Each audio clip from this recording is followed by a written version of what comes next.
ओम नमः शिवाय। शिव महापुराण दूसरा खंड 33वां अध्याय। सूत जी ने कहा, हे ऋषियों, इतनी कथा सुनकर देवा ऋषि नारद जी पितामह ब्रह्मा जी से बोले, हे पिता, दक्ष के यज्ञ विध्वंस का वृत्तांत मैंने सुना। अब आप कृपा करके विस्तार पूर्वक यह बताइए कि यज्ञ नष्ट हो जाने के उपरांत क्या घटना घटी।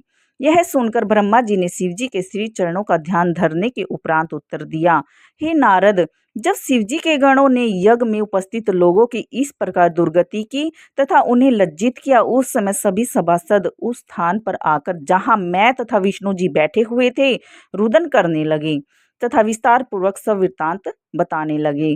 देवताओं तथा मुनियों की उस दुर्गति को देखकर हम दोनों को बहुत ही दुख हुआ। उस समय जब सब लोगों ने त्राहिमाम त्राहिमाम की पुकार की, तब मैंने उन्हें समझाते हुए कहा, हे देवताओं तथा ऋषियों, तुमने शिवजी को क्रोधित किया है और अन्य देवताओं के समान ही उन्हें जानकर भारी अपराध भी किया है। अतः अब तुम सब लोग शिवजी के चरणों पर गिरकर प्रार्थना करो और उनसे ही अपना अपराध क्षमा कराओ। तीनों लोकों में ऐसा कौन है जो शिवजी के क्रोध को सहन कर सके। भगवान सदाशिव रौद्र होते हुए भी आशुतोष हैं। वे सेवा करने पर शत्रु पर भी प्रसन्न हो जाते हैं। अतः तुम सब उनकी शरण में जाओ। तुम सब शिवजी के बिना यज्ञ में अपना भाग लेना चाहते थे, उसी का फल तुम्हें प्राप्त हुआ है। जो लोग शिवजी के शत्रु बनकर सुख प्राप्ति की कामना करते हैं, उनका अंत ऐसा ही होता है। जो शिवजी क्षण भर में ही संपूर्ण सृष्टि को भस्म कर देने की समर्था रखते हैं, उनसे शत्रुता करके किसी भी प्रकार का सुख नहीं मिलता। मैं भी दगीची के सांप के वशीभूत होकर उस यज्ञ में चला गया था। अरस्तु, तुम लोग निश्चिंत होकर शिवजी की शरण में जाओ, वे तुम्हें अवश्य ही क्षमा कर देंगे।